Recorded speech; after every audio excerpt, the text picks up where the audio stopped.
Nate Bargatze. You know Nate Bargatze, the comedian? He is being excoriated by Hollywood and throughout the liberal press because of an egregious crime that he committed.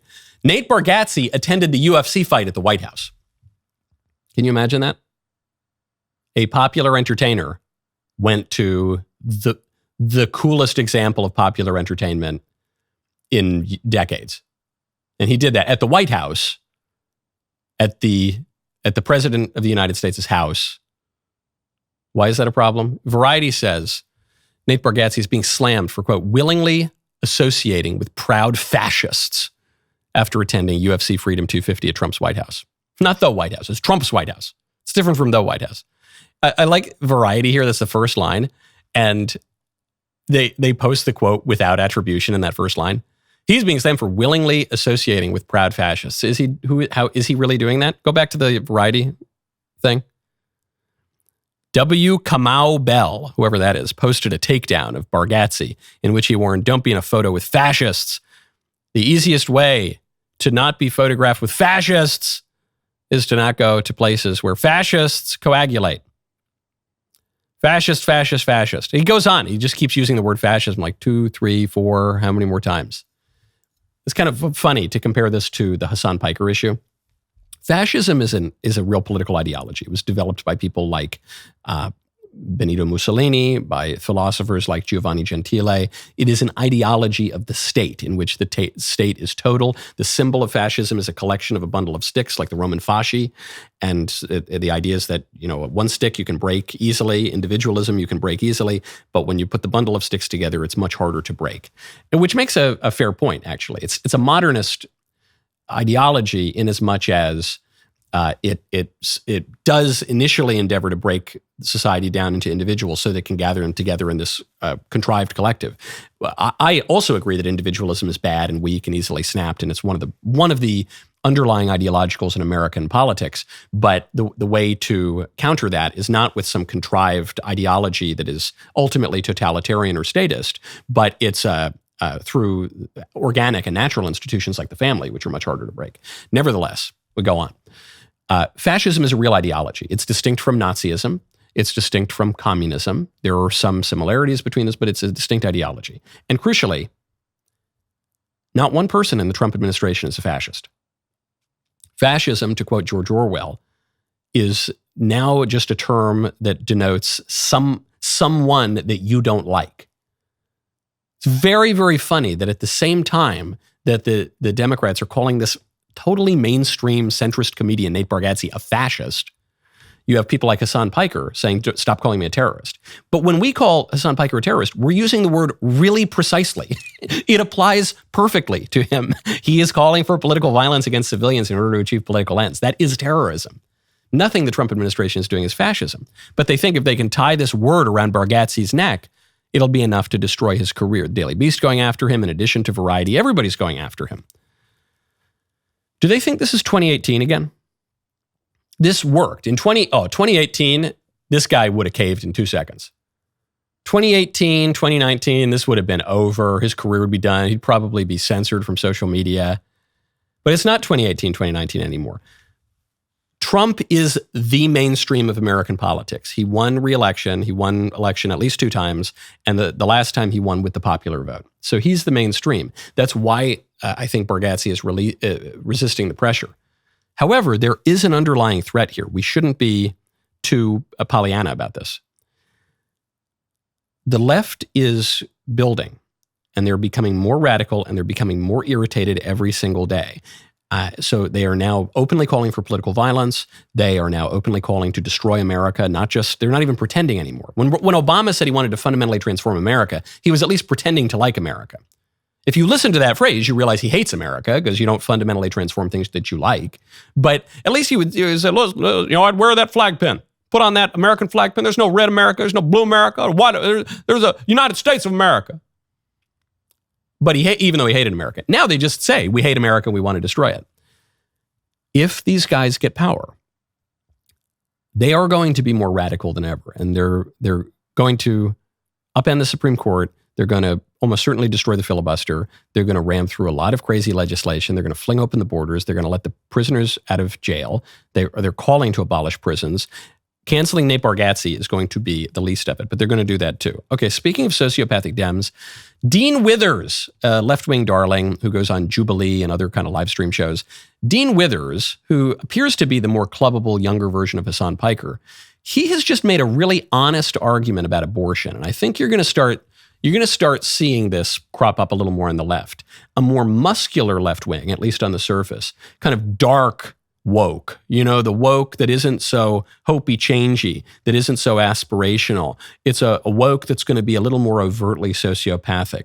You see this in some of the streamers like Hassan Piker or Kyle Kulinski. You see this in some of the politicians like the Governor Patrick Bateman in California, Gavin Newsom, and you're seeing this in this guy. But I think I have the answer as to how to respond to this dark woke, especially on this issue of abortion. We'll get to that momentarily. First, you need to smash the like button and subscribe. Also, check us out on Spotify, where you can download full episode audio and video to watch or listen whenever you want without using your data. Don't miss an episode. My favorite comment yesterday, it's from Spotify again, and it is from Arun Rami, who says, Michael, I'll give you $500 if you choose this comment. Do I need to send over my Venmo name? Do I need to send over my I don't think I have a Cash App. Whatever it is. Thank you, Arun. I look forward to my $500. That sounds great. Maybe I can buy some more Mayflower cigars with that $500. Dean Withers goes on the Jubilee show. He is now going viral for this argument. It's a big shift for the way Democrats used to talk about abortion is abortion's tragic, but it's necessary to preserve in the law. It needs to be safe, legal, and rare, Hillary Clinton said. Dean Withers says, no, abortion is murdering a baby, and that's fine. Because I think it's a permissible action, I therefore don't see any good reason to infringe on a woman's bodily autonomy in the legal prevention of her access to abortion. Therefore, it's a human rights violation. So you don't understand that it's like killing, you don't think it's killing a human being? No, I do. And you're okay with that? Yes. Okay. Because I don't you don't think that we should focus more on preventable measures? Okay, boom, wow. I'm not your grandma's liberal. I'm a tough, cool liberal, says this guy. So he says, I do think that abortion is killing a baby, but I don't think there's anything morally wrong with that. Now, of course, killing a baby is not just like any other kind of killing. It's not like killing in times of war. It's not like the state executing a convicted criminal. A baby is, by definition, an innocent person. So he's saying, no, a lot of the pro-abortion people will say, the baby's not a person, the baby's not a human being, the baby's not alive. He's not doing that. He's saying the baby is alive, the baby is a person, abortion is killing a person, namely the baby, and it's killing an innocent person, which means abortion is murder, but I don't think that murder is intrinsically wrong. So I will just defend it. And there are plenty of intelligent, at least apparently educated people who advance this line of argument. I mean, at Princeton, Peter Singer is probably the most prominent proponent of this, who says, we need to defend abortion because of utilitarian calculations, the greatest good for the greatest number of people. He would go so far as to say it would be okay to kill babies, perhaps even after birth. This is part of his argument on defending euthanasia or all the rest of it. It's a different kind of moral reasoning, and it's an immoral reasoning, but there you have it. So I guess the way that I would answer the dark woke people who say, I'm not your grandma's liberal. Yeah, I think abortion is murdering a baby, and I think that's totally fine. Boom. Got to do it to solve social problems. That's fine. I would say, okay, all right, let's go along with your way of thinking then. Would you apply that same logic to retards? Like out of the womb? And the first thing they're going to say is, you can't use the word retard. I say, hold on. I say the word retard. You want to kill retards. Which of us is being immoral here? Actually, the word retard is really helpful in this because for the left, saying the right thing is much, much more important than doing the right thing. The appearance of the thing is much more important than the essence of the thing, the essences which they usually deny. They say, what about retards? Who are the ones out of the womb? They obviously support killing mentally deficient people inside the womb. Even if there's a risk of mental deficiency, they say, kill them all. Let's eradicate that's what I say. Let's eradicate Down syndrome. They'll celebrate this in press releases in places like Iceland. But you say, no, what about like a 35-year-old guy who has Down syndrome, let's say, and he's really happy, and he's got a job, but you, Dean Withers, consider him to be a burden to society.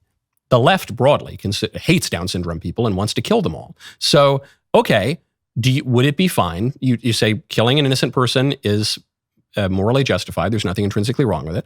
Would you be okay with just killing all the retarded 35-year-olds? I don't know that he would say yes, but maybe if he's being really edgy, he wants to be a real edgy boy, he would say yes. So then take it further. Say, okay, what about young black men? Young black men commit much more violent crime than any other group in the country.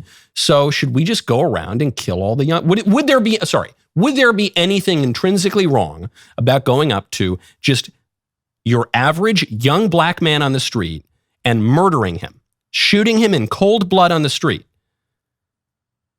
He would of course say, yes, I'm not a racist. How dare you? Are you a racist? Well, why is that wrong? You just said there's nothing intrinsically wrong with killing an innocent person. You've said that for social goods, we can have a utilitarian calculation that it's okay to kill some class of people. And I'm just showing you that young black men are statistically much more likely to commit violent crime than any other group. So by your logic, there's absolutely nothing wrong with just picking a young black man at random off the street and executing him in cold blood. And not even having the state do it, having a private person do it, because that's how abortion is carried out. Is there anything wrong with that? And I think what you would find is that all their edginess, all of their avant-garde moral illogic is going to fall away. Because it's really safe to seem like a sociopath when you're talking about little babies in the womb. That's safe in our society.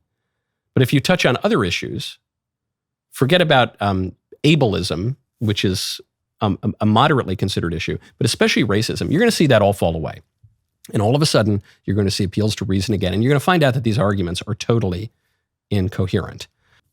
That was nice. That was a nice clip, and I don't know how anyone of goodwill and reason could deny it. So if you want more of them, you have to subscribe.